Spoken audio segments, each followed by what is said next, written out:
예, 안녕하십니까. YG경제연구소 최영주 소장입니다. 리포트 읽는 시간이 도래했습니다.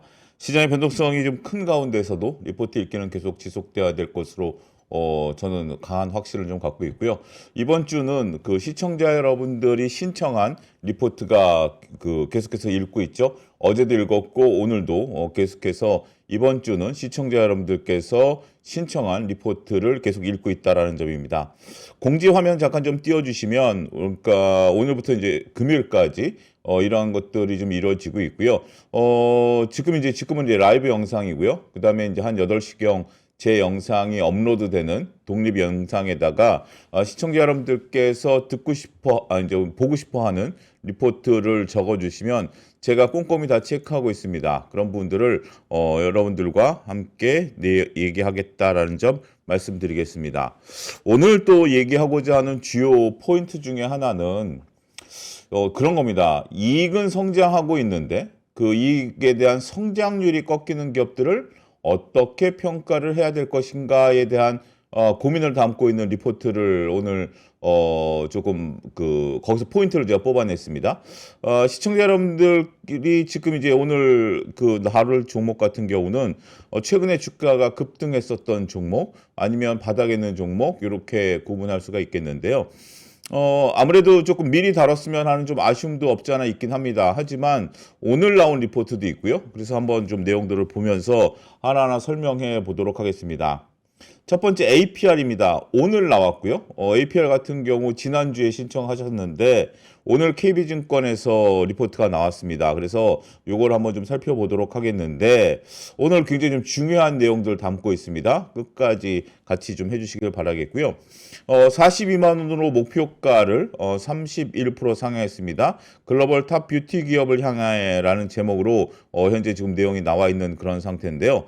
APR에 대해서 42만 원에 기존 대비 31% 목표 주가를 상향했는데 목표 주가를 상향한 이유는 다음과 같습니다.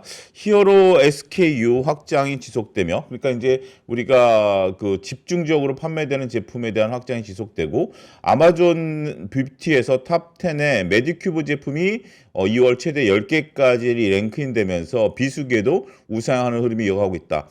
우리가 리포트를 볼 때 계절적인 요소를 파악하는 것도 굉장히 중요합니다. 그러니까 이제 지금 이제 우리가 현재 아무래도 이제 화장을 한다라든지 미용 기기 이런 것들이 여름보다는 겨울에 조금 비수기인가 봅니다. 저도 이제 이런 걸 통해서 알아가는 거죠. 비수기인데 비수기임에도 불구하고 판매가 늘어난다라는 것은 매우 다양한 인사이트를 포함할 수 있다라는 거죠. 지금 삼성전자 같은 경우 우리가 1분기가 원래 비수기임에도 불구하고 지난 4분기보다 매출과 영업이익이 더 늘어날 걸로 보면서 주가가 계속해서 우상향하고 있는 거 아니겠습니까? 그러한 부분들을 반영하게 된다라면 우리가 비수기에도 계속해서 제품의 확장성이 이루어지고 있다라는 것이 매우 중요한 하나의 포인트가 되는 거죠. 미국과 일본에서 오프라인 채널이 확장이 진행 중에 있고 특히 얼타 독점이 종료. 이게 얼타는 이제 미국의 업체죠. 여기서 독점이 종료된 이후에 추가 리테일 입점을 통해 미국 매출 성장이 기대된다.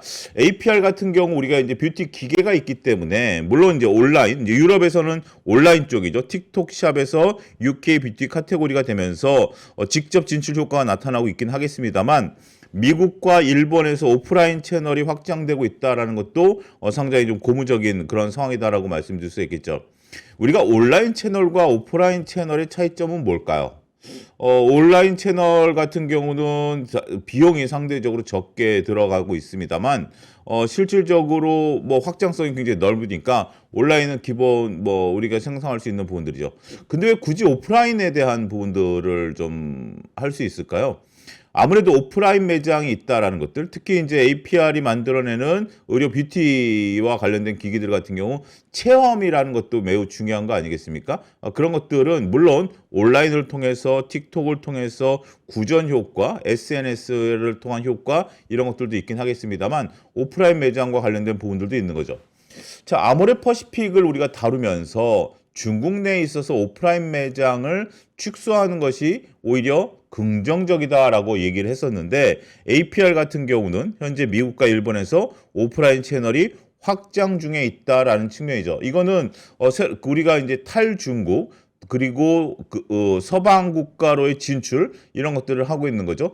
중국 같은 경우 로컬 업체들이 워낙 크게 이제 치고 나오고 있는 상황이고 중국 뷰티 시장에 있어서 우리가 이제 먹을 것들은 많이 줄어든 것 같아요. 반면에 K뷰티가 미국과 일본 남미, 동남아 이런 쪽으로 진출하는 과정에 있어서 미국과 일본의 역할이 커지고 있다. 이런 부분들로 보셔야 되지 않을까 싶습니다. 앞으로 이제 유럽 쪽들까지 진출이 늘어남으로써 이에 따라서 2026년 영업이익 전망치를 기존 대비 10% 상향했다. 목표 주가는 DCF 방식, 이것은 현금 흐름에 대한 할인 방식이죠.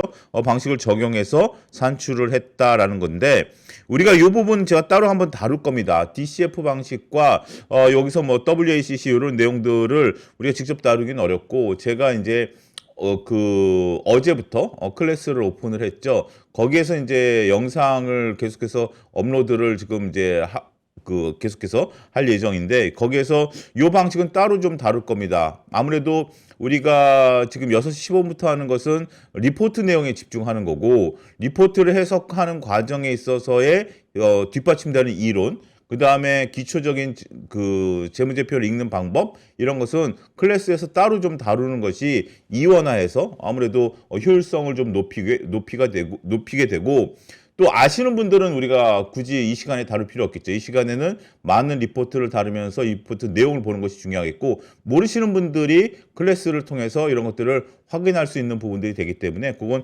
따로 일단 좀 말씀을 드리겠다라고 공지를 좀 하겠습니다. 해외 투자자들이 글로벌 시장 내에서 메디큐브의 영향력 확대와 추가 성장 여력에 이제 주목을 합니다.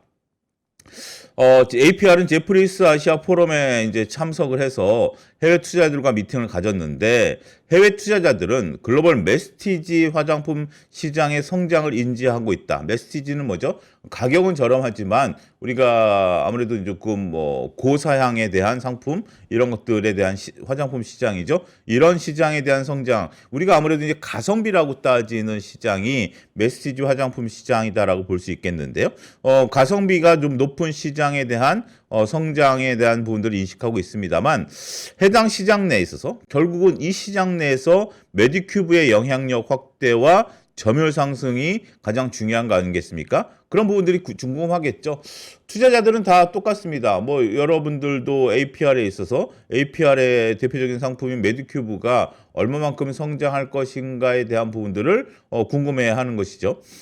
특히 이제 메디큐브 단일 브랜드만으로 채널 및 SKU, 그러니까 이제 우리가 특정 타겟 시장에 대해서 확장을 통해서 추가 성장 여력이 충분한지를 확인하고자 했다라는 것들이죠. 이거는 그냥 일반적인 얘기죠. 또한 단순 화장품에 국한하지 않고 홈 뷰티 디바이스 및 메디컬 디바이스를 직접 개발, 생산하는 포괄적인 뷰티 기업으로서의 사업 모델에 대해서 영속성을 에 대해서 긍정적인 반응을 나타냈다. 최근에 APR 주가가 굉장히 좀 강하게 올라갔죠. 그런 부분들이 이런 것들에 대한 반증이 아니겠나 싶습니다. 중요한 것은 이 다음에 이제 우리가 나오는데요. 내러티브만 놓고 본다라면 APR에 대해서 우리가 미국과 일본 시장에 진출, 유럽의 온라인 시장의 진출, 글로벌 투자자들의 관심 이런 것들이 끌어냈다라는 측면에 있어서는 매우 고무적이다라고 말씀드릴 수 있겠죠. 2016년 매출은 2.4조, 영업이익은 5,700억으로 각각 6.6%, 10% 상향을 했다라고 말씀드릴 수가 있겠습니다. 미국, 일본 온라인 트렌드의 견조한 흐름에 더해서 오프라인 매출 확대와 유럽 직진출에 따른 기타 권역 매출 확대를 반영했다라는 겁니다. 여기까지는 그냥 평이한 내용들입니다. 자, 내용들을 한번 좀 살펴보죠. 올 이제 프리뷰입니다. 지금 현재 이제 오늘 나온 리포트이기 때문에 벌써 이제 프리뷰가 이제 나타나기 시작하고 4월부터 아마 프리뷰 리포트가 많이 나올 겁니다. 예측에 대한 것들이 나오고 실질적으로 4월 말부터 본 실적들이 나오기 때문에 그렇게 된다라면 이제 리뷰에 대한 리포트로 바뀌겠죠.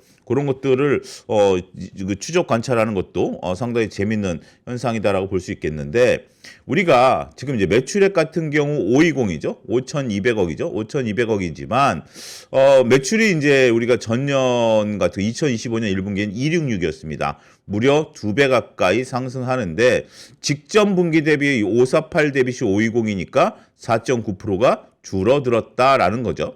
컨센서스는 506이니까 2.8%가 늘어난 거고 기존의 KB증권의 추정치는 508이니까 2.6%가 늘어났다. 요런 그 얘기입니다. 영업이익도 55에서 129로 늘어나니까 전년 동기 대비해서 그러니까 550억에서 1290억으로 늘어나니까 136%가 늘어난 것이고 직전 분기 1300억에서 우리가 지금 이제 1290억이니까 약간 감소했네요. 매출은 조금 크게 감소했지만 영업이익을 지켜냈다라는 것은 상당히 고무적인 그런 부분들이다라고 좀 말씀드릴 수 있겠죠. 지금 이런 부분들을 통해서 놓고 보면 전체적으로 우리가 전년 동기 대비해서는 크게 늘어났습니다. 하지만 직전 분기 대비해서 좀 줄어들었다는 것은 원래 이제 비수기임에도 불구하고 매출 성장세가 지속되고 있다라는 것이 여기서 증명됐다라고 보여지죠. 그 전반적인 실적, 지금 이제 1분기 실적이고요. 그 다음에 온기 실적을 놓고 보면 매출은 2조 3,550억이고요. 전년 대비 해서 1조 5,270억에서 54%가 증가할 것으로 보고 있는 그런 상황입니다. 따라서 매출 같은 경우 54%, 영업이익 같은 경우도 3,650억에서 5,740억으로 57% 증가할 것으로 보여지고 있기 때문에 굉장히 좋죠. 일단은 영업이익률 같은 경우도 동일하게 유지가 된다라는 측면이 있어서 결국 매출이 증가하니까 매출이 증가함에도 불구하고 영업이익률이 유지되고 있다라는 것은 매우 긍정적으로 보여집니다. 여기까지는 보면 특별하게 APR에 대해서 계속해서 최근에 주가 변동성이라든지 이런 부분들을 크게 신경 쓸 부분들은 아닐 수 있겠다라고 말씀드릴 수 있겠죠. 피어그룹 대비는 여기서부터는 조금 생각이 좀 달라집니다. 우리가 이제 피어그룹 대비, 그러니까 이제 경쟁사와 비교를 해보면 APR, 에스티로더, 로레알, 시쉐이도, 아모레퍼시픽 등과 이제 비교를 해본 겁니다. 이거 화장품 쪽에 관심 있으신 분들은 이 표가 매우 흥미롭게 보이실 것으로 미루어 짐작을 하는데요. 12개월 포워드 PER로 놓고 보면 25배입니다. 글쎄요, 이게 성장세만 놓고 보면 우리가 이제 3년 동안 EPS 성장세를 연평균 92%가 성장할 걸로 보여지기 때문에 이 정도 우리가 보면 지금 이제 달바 글로벌이라든지 APR 같은 경우 성장세가 굉장히 높습니다. 그런 상태에서 PER을 단순하게 비교하면 우리가 이런 PER들을 비교한다라는 것은 그런 거죠. 그 두 가지입니다. 그러니까 딱 하나의 스냅사진만 놓고 비교하는 게 아니라 APR의 과거 PER에 대한 궤적을 보는 게 첫 번째고요. 두 번째는 이렇게 피어 그룹 대비해서 우리가 PER을 비교해 보는 거죠. 이렇게 피어 그룹 대비해서 PER을 비교해 보면 나름대로 평균 정도 된다, 평균값 정도 된다라고 볼 수 있겠죠. 하지만 성장률로 놓고 보고 ROE를 놓고 보게 된다라면 우리가 이제 조금 낮은 수준의 PER이 될 수도 있겠다라고 볼 수도 있겠죠. ROE가 55%입니다. 이거 전 잘못된 숫자인가 하고 좀 봤는데 달바 글로벌이 42%예요. 달바 글로벌이 42%이기 때문에 잘못된 숫자가 아닌 거죠. ROE가 55가 나온 거는 거의 이거는 찾기 어려운 수준의 이야기가 아닌가 싶습니다. 달바 글로벌도 42%가 나온 거기 때문에 굉장히 이게 상당히 좀 높은 수준의 ROE가 좀 나왔다라고 좀 볼 수 있겠죠. 그런 상태에서 PER을 놓고 보면 아직까지 성장 여력이 있는 겁니다. 근데 구체적인 고민은 그 고민 가기 전에 이런 것들을 보죠. 투자 이견과 위험 요소를 놓고 보면 지금 이제 30만 원대인 상황이기 때문에 목표 주가를 42만 원, 약 30% 정도 성장 가능성이 있다라는 거죠. 그런 상태에서 우리가 베이직을 놓고 보면 베이스 케이스로 놓고 본다라면 2016년 화장품 수출액이 좀 증가를 하고 영업이익률이 20에서 25%를 달성하면 충분히 42만 원까지 갈 수 있겠다. 반면에 우리가 이제 여기서 이제 흥분을 하게 되면 2022년 화장품 수출액이 17%를 상회하고 영업이익이 25%를 상회하면 약 40% 증가한 46만 원까지도 상승 여력은 열려 있다. 요게 이제 KB증권이 이렇게 투자 의견과 위험 요소에 대한 점검을 나타내게 되는데 저 위험 요소로 놓고 보면 목표 주가를 하회할 위험 요소를 놓고 보면 한국 화장품 수출액이 14%를 하회하고 영업이익이 20% 하회할 경우에 29만 원까지도 조정을 받을 가능성이 있다. 이거는 우리가 이제 복합적으로 좀 살펴봐야 되지만 이런 것들을 이제 실시간 보기 어렵다라는 측면에 있어서는 그냥 관념적으로 한번 좀 보실 필요가 있지 않나 싶습니다. 제가 요 표를 놓고 오늘 계속해서 오랜 시간 고민을 했습니다. 지금 이제 요 표가 오늘 얘기하고자 하는 핵심적인 내용들인데요.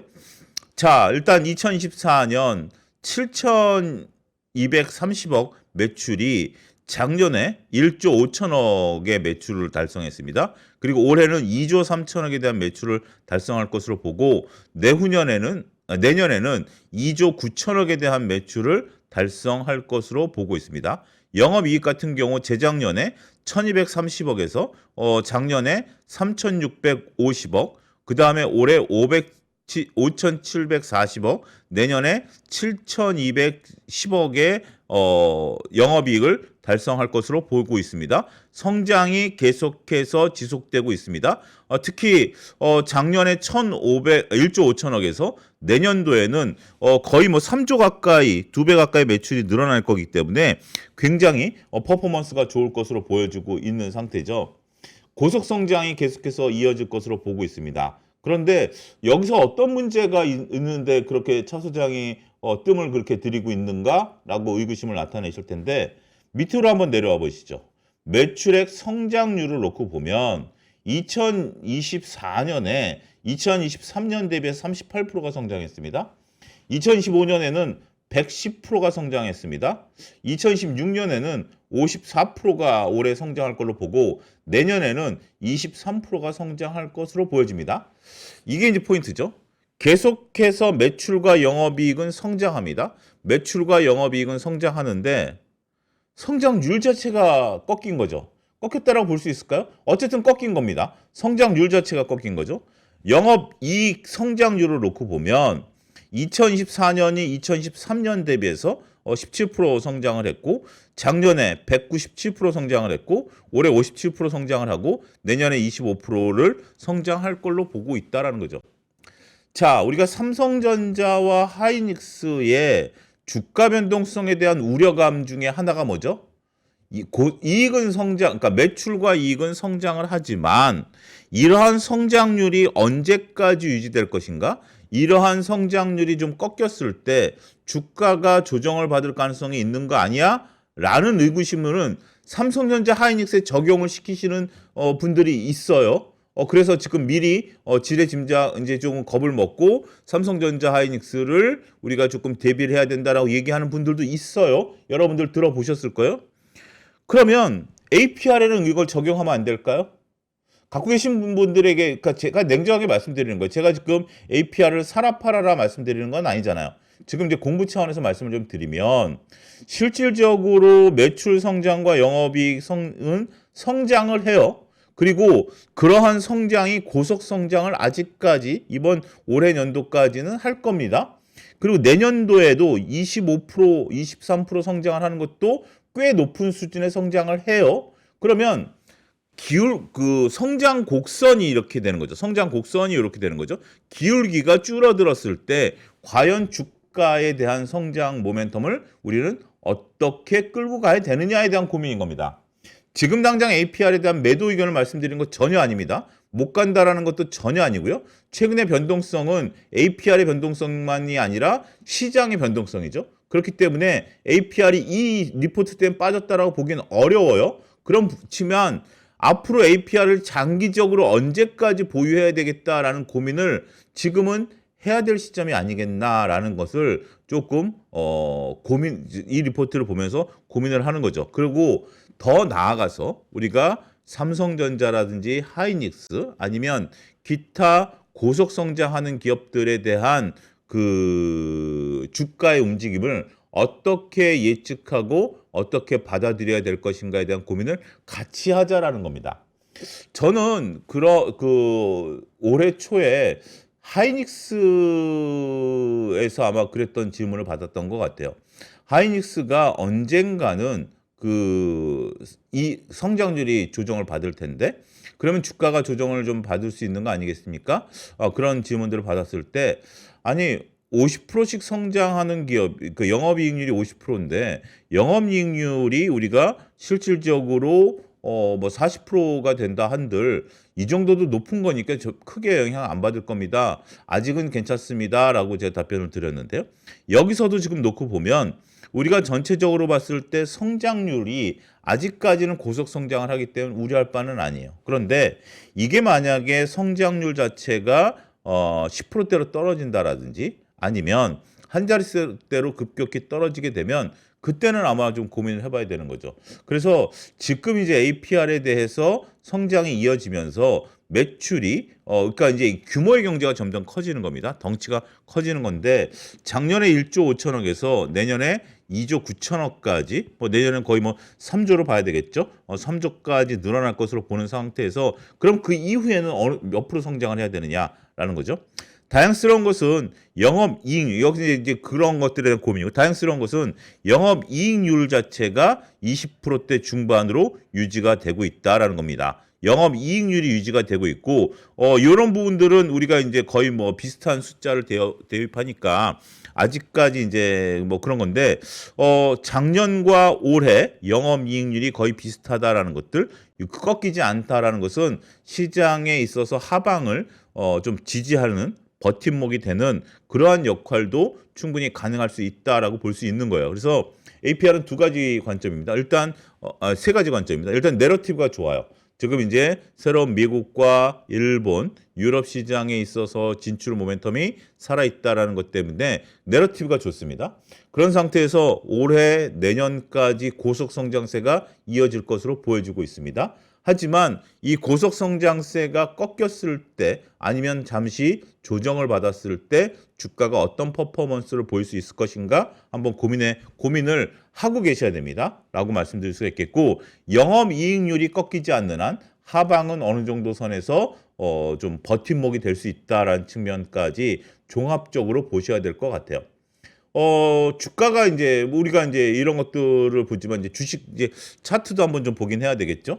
들어오기 전에 차트를 보고 들어왔는데 최근에 이제 조정을 받았던 것들은 결국 전쟁이 길어지면서 지금 버티지 못하는 그러니까 버틴다라기보다는 단기간에 올랐던 종목들이 이제 변동성이 커졌죠. 특히 오늘 같은 경우 이제 굉장히 저는 의미가 있었던 것들 중에 하나가 건설주들이 일단 조정을 받았고 삼천당 제약도 조정을 받았다라는 것은 최근에 이러한 전쟁 이후에 시장 주도주들이 탄력을 잃었다라는 측면에 있어서는 상당히 조금 단기 변동성이 심화될 가능성이 있고 그러다 보니까 APR도 조정을 좀 받은 것이 아니겠나 그렇게 보기 때문에 APR만의 조정은 아니다. 숲이 다 무너졌다. 이렇게 결론을 내릴 수가 있을 것 같습니다. 한미글로벌입니다. 한미글로벌들도 이제 신청을 해주셨는데 3월 20일자 리포트입니다. 3월 20일자 리포트인데요. 현대차증권에서 2026년 국내 반등, 해외 및 원전 기대가 지속될 것이다 라는 리포트입니다. 2026년에 국내 일반 건축 시장의 점진적인 회복과 하이테크 부분의 매출 기여가 더해질 전망이다. 이때만 하더라도 건설주들의 분위기가 좋았죠. 그래서 한미글로벌에 대한 우호적인 시각도 일정 부분 반영돼 있었을 것이다. 이 부분도 한번 좀 보셔야 될 건데 뭐 글로벌 부분에 있어서 사우디 및 미국 법인이 주도하는 양호한 매출이 이어질 것이다. 그리고 이제 향후에 팀 코리아 원전 프로젝트 참여도 확대될 것으로 보여서 내러티브 역시 우호적인 상황이다. 그러니까 이런 리포트들은 참 친절한 것 같아요. 결국 지금 이제 우리가 일반 건축 시장 국내에 있어서 그다음에 이제 글로벌 시장 요거는 이제 팩트죠. 전체적으로 이제 매출이 이루어지고 있는 매출이라는 단어를 쓰고 있는 거기 때문에 이루어지는 거지만 팀 코리아 원전과 관련된 것은 이제 아직은 기대감이다라는 거죠. 기대감이 반영되니까 우리가 팩트와 기대감을 좀 구분을 해서 좀 보셔야 된다라는 거죠. 제가 최근에 이제 뭐 시황을 얘기하는 방송에서 얘기하는 것들은 그런 겁니다. 우리가 전쟁이 터지기 전에는 팩트와 기대감이 같이 이제 주식시장에 반영이 되면서 기대감이 있다 하더라도 주가가 올라가는 면들이 컸습니다만 전쟁이 터지고 나서 제가 한번 뭐 제 영상에서도 말씀드렸죠. 우리가 중요한 것은 안전 마진을 하는 것이고 그런 것들을 기록하려면 결국은 우리가 팩트에 집중을 해야 되는 거죠. 기대감은 조금 뒤로 밀릴 수 있다는 점 말씀드리도록 하겠습니다.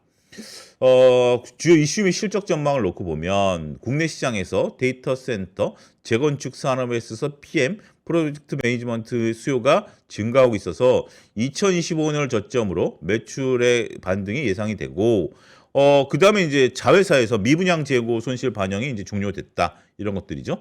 삼성전자 평택공장 공사 재개에 따라서 동사의 용역 매출도 인식되기 시작하면서 전반적으로 우리가 이제 드디어 이제 수주가 매출로 인식이 되는 단계가 중요하죠. 그런 것들이 나타나면서 한미글로벌에 대한 기대감까지 나타나고 있다라고 볼 수 있죠. 사우디법인은 2025년 네옴시티에서 리야드로 사이트 이전에 있어서 매출 조정 일부 발생. 이게 뭔 얘기냐면 자, 네옴시티 참 오래간만에 들으시죠? 네옴시티와 관련된 프로젝트가 리야드로 이제 옮겨간 겁니다. 리야드로 옮겨가면서 리야드에서 이제 건축 일을 하면서 그게 이제 사이트 이전이다라는 용어를 사용하는 건데요. 그래서 일단은 조금 네옴시티 살 공사와 리야드 공사 사이에 있어서 매출이 차이점이 발생하면서 조정이 일부가 됐지만 2026년에는 다시 정상적인 매출 인식이 가능할 것. 그러면 보다 긍정적인 모멘텀이 나타날 것이다. 미국 법인은 국내 주요 대기업의 대미 투자 물량 대부분에 대해서 용역을 수행할 것으로 보기 때문에 많은 기업들 지금 이제 미국으로 달려가고 있죠. 그런 상황에서 한미글로벌이 할 역할이 기대가 된다. 이렇게 정리하겠습니다. 그리고 이제 꾸준히 팀코리아 원전 빨리 좀 뭔가 액션들이 좀 나와줬으면 좋겠습니다. 오늘도 한전기술 같은 경우도 좀 조정을 좀 받았죠. 원전 관련주들도 조정을 좀 받았었던 상황이기 때문에 조금 좀 지켜보자라고 말씀드릴 수 있겠습니다. 우리가 이제 TP는 32,000원으로 상향을 한 부분들이죠. 12개월 포워드 EPS 2,637원에 우리가 PER을 12배를 적용을 했습니다. 근데 뭐 거듭 말씀드리지만 우리가 이것만 좀 보죠. 바이, TP 상향, 포워드 이것만 이제 캡처해서 이제 주로 방송에서 다루는데 우리가 그 12배를 적용한 근거를 놓고 보면 평균 PER 17배에서 보수적으로 30%를 할인했다라는 겁니다. 아직까지 그러니까 한미글로벌을 그러니까 여기서 우리가 느껴야 되는 것은 왜 30%를 할인했는데? 라는 거죠.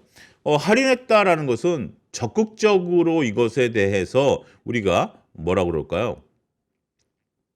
멀티플을 주기가 좀 부담스럽다라는 거죠. 지금 현재 멀티플을 주는 데 있어서 우리가 우리가 할인하지 않고 할증하는 경우도 있고요. 17배를 그대로 주는 경우도 있습니다. 하지만 지금은 30% 어저께 본 우리 기업은 뭐 몇 프로 했죠? 20% 할인했잖아요. 20% 내지 30%는 이거는 펀드 매니저 마음입니다. 애널리스트 마음입니다. 애널리스트 마음인데 애널리스트 마음에 내가 20%를 할인했다라는 것은 멀티플을 보다 공격적으로 주기가 부담스럽다라는 거죠. 특히 30%까지 할인한 이거 굉장히 큰 폭입니다. 여러분들 앞으로 저랑 리포트를 보면서 이런 근거들을 제가 이제 여러분들과 같이 공유를 할 텐데요. 30% 정도 할인한 거는 많이 안 보일 겁니다. 보통 한 20% 정도 할인한 거는 좀 보여요. 그런데 30% 할인한 경우는 그렇게 많이 보이지는 않을 겁니다. 그러면 굉장히 보수적으로 봤다라는 측면으로 접근이 가능하겠죠. 그래서 우리가 그러니까 행간의 뜻을 읽는 게 그러니까 어떻게 보면 리포트 읽기라는 것은 단순하게 있는 그대로의 말을 보는 게 아니라 도대체 이 사람이 감추고자 하는 아니면 실질적으로 하고자 하는 얘기가 무엇인지 이런 것들을 파악해내는 정말 뭐라 그럴까요? 탐정과 같은 역할 아니면 뭐 보물 캐내기와 같은 역할 이런 부분들이기 때문에 그런 것들을 잘하는 것이 리포트 읽기를 능하게 하는 겁니다. 일례로 저는 그렇게 말씀드리고 싶어요. 트럼프 대통령이 지금 말이 계속 바뀌면서 전쟁을 끌고 가는데 트럼프 대통령의 뜻은 뭘까요? 빨리 끝내고 싶은 거죠. 저는 트럼프 대통령이 지금 한 말을 제대로 지키지 못하고 있는 상황인데 그게 속내 아닐까요? 빨리 끝내고 싶고 유가도 빨리 안착을 시키고 싶고 그런데 트럼프 대통령이 5일 만에 전쟁을 끝낼 것이다라고 했다라고 해서 전쟁 5일 만에 끝날 것이다 이렇게 받아들이면 글쎄요 그거는 조금 저는 뭐 너무 직설적이지 않을까. 라고 좀 보여지는 거죠. 아무튼 한미글로벌은 좀 그렇다라고 보수적으로 좀 보고 있다 이렇게 정리가 가능하겠습니다. 우리가 이제 전체적으로 봤을 때 이거 목표가를 이렇게 제시한 거죠. 타겟 EPS 2,637원. 우리가 이제 포워드 EPS다라는 거죠. 12개월. 여기에 이제 12배를 적용을 해서 적정 주가가 3만 원이 나오니까 3만 1,000원, 3만 1,646원이니까 3만 1,000원 이렇게 나타냈다라고 말씀드릴 수 있겠죠. 우리가 3월 29일 종가가 2만 3,000원이니까 상승 여력은 38% 정도 열려 있다. 현재 지금 PER 밴드가 낮은 수준에 있죠. PER 밴드가 낮은 수준에 있기 때문에 앞으로 PER 밴드는 조금 더 상승 여력이 열려 있다는 측면으로 한번 좀 보시죠. 우리가 이제 이것도 한번 좀 전체적으로 보시면 EPS가 작년에 1,788원에서 올해 2,700원, 내년에 3,100원까지 올라가게 된다라는 거고 그러면 PER이 작년에 10배, 올해 8.6배, 내년에 7.4배로 떨어지기 때문에 고 PER에 사서 저 PER에 팔아라라는 얘기들이 되는 거죠. 그런데 여기 이제 성장성도 놓고 보면 우리가 이제 EPS 성장성 같은 경우 올해 51% 성장을 하고 내년 15% 성장을 하는 건데 글쎄요, 이 부분은 그렇게 우리가 그 적자에서 그러니까 성장률이 마이너스 성장률에서 올라가는 거기 때문에 그렇게 드라마틱하게 볼 수 있는 부분들은 아닌 거죠. 우리가 역성장을 했었던 작년 대비해서 올해 그러니까 이럴 때는 2024년 대비로 좀 보시는 것이 적절하지 않을까 싶어요. 물론 냉정하게 작년에 뭐죠? 역성장했던 부분들이 올해 개선된다라는 측면으로 볼 수 있긴 하겠습니다만 도대체 어느 정도 수준이냐라고 놓고 본다라면 우리가 2024년 대비해서 성장률 ROE가 10배에서 12배로 10%에서 12%까지 올라간다라는 그런 개념으로 놓고 보면 아직까지 성장세는 이어질 수 있는 그런 부분들로 해석이 가능하지 않을까 싶습니다. 자, 세 번째 롯데 에너지 머티리얼즈입니다. 이것도 지금 롯데그룹주들을 신청 많이 하시더라고요.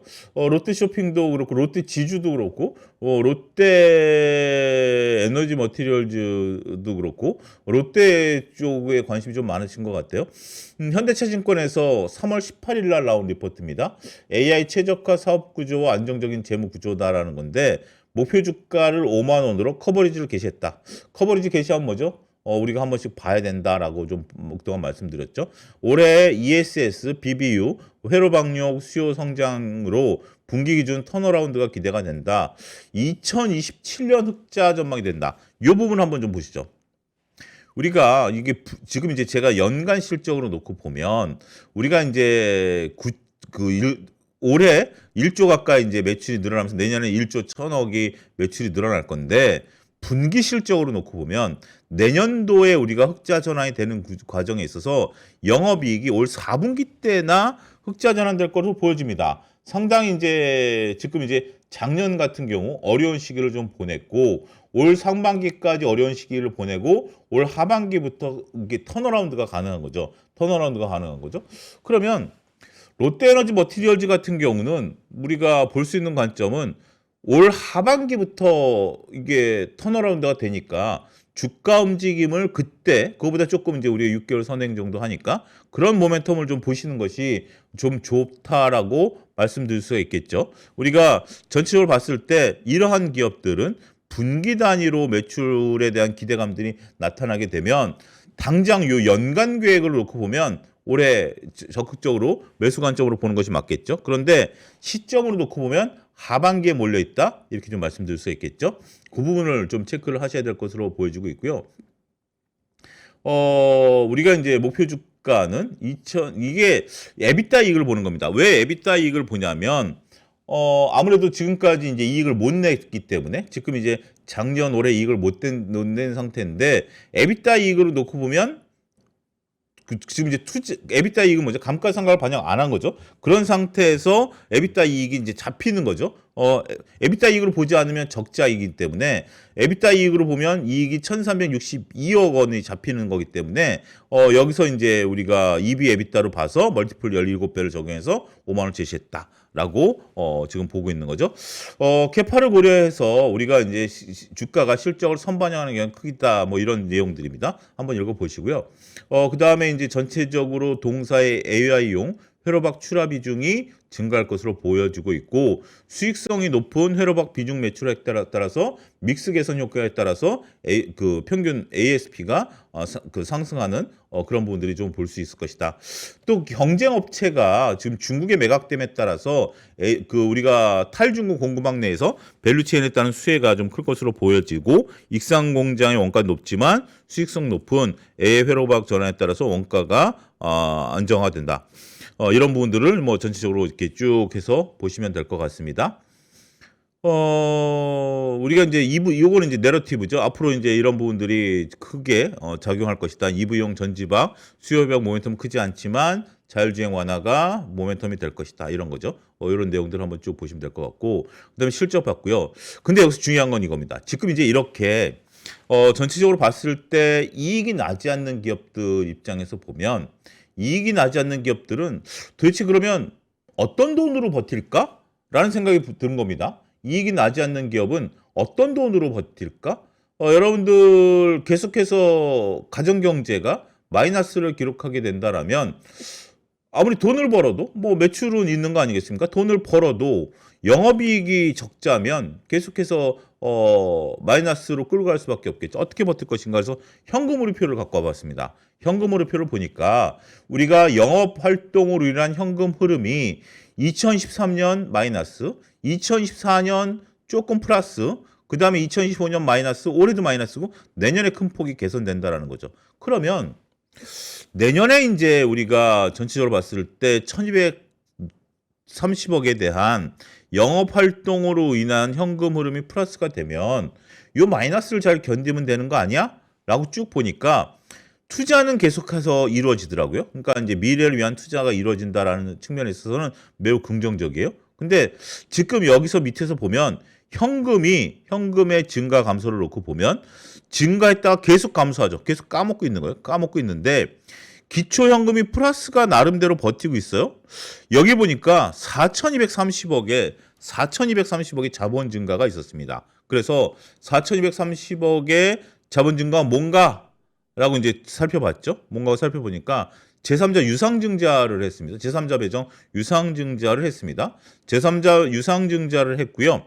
그거에 따라서 이게 이제 2014년 연말에 결정이 내려서 2015년에 이제 유상증자를 했습니다. 그래서 이제 그 돈이 들어오니까 4천억이다라는 캐시가 들어오니까 이게 이제 버틸만 한 거예요. 그렇지만 열심히 까먹고 있죠. 열심히 까먹고 있습니다. 열심히 까먹고 있는데 다행스러운 것은 2017년에 플러스가 날 것이기 때문에 현금 흐름이 그러면 앞으로 캐시플로우가 좀 좋아지고 그러한 돈을 바탕으로 열심히 투자를 지금 하고 있다라는 것들은 미래 먹거리를 향한 도전을 계속하고 있다라는 거죠. 그래서 롯데머티리얼즈에 대한 평가는 얼마만큼 흑자 전환 시기가 빨라지느냐에 달려 있다라고 보여집니다. 지금 상황에 있어서 여러 가지 긍정적인 내러티브를 볼 수 있는 부분들이 있죠. 그럼에도 불구하고 현재 지금 그동안의 적자 누적에 따라서 현금 흐름이 그렇게 긍정적이지 않았습니다. 그래서 현금 흐름이 긍정적으로 바뀔 수 있는 부분들이 된다라는 거죠. 또 한 가지 4,230억의 유상증자를 했다라는 것은 결국 유상증자 물량이 오버행 이슈로 발견된다라는 것을 또 하나 발견했습니다. 3월 말에 그걸 뭐라 그러나요? 팔지 못하게 하는 거? 팔지 못하게 하는 거 갑자기 용어가 생각이 안 나요. 그게 풀렸습니다. 625만 주입니다. 625만 주가 락이 풀렸습니다. 락이 풀림으로써 오버행 이슈가 현재 롯데머티리얼즈에는 존재합니다. 그래서 현재 주가가 올라가지 못하는 이유들은 오버행 이슈가 좀 있다라고 좀 보호해수. 보호해수라는 단어가 생각이 안 나서 보호해수 625만 주가 현재 지금 풀렸습니다. 그래서 이게 뭐 당장 물량화된다라는 것은 아니지만 주가가 올라올 때마다 여기 물량이 좀 풀릴 수 있는 거 아니야? 라는 부분들의 오버행 이슈가 살아있게 됐다라는 거죠. 그래서 우리가 전체적으로 봤을 때 이렇게 현금 흐름표와 그 다음에 실적 추이에 대한 표를 보지 않는다라면 이런 어떤 내용들에만 집중해서 본다라면 매우 긍정적으로 볼 수 있겠죠. 하지만 우리가 현금 흐름표까지 이렇게 이제 집중적으로 보게 되면 롯데머티리얼즈에 대해서는 조금 고민을 해보셔야 되는 시점이 아니겠나? 그리고 이 오버행 이슈가 좀 사라지게 되는 올 하반기 정도 돼서 그러면 물량이 나왔는지 안 나왔는지 부분들이 되죠.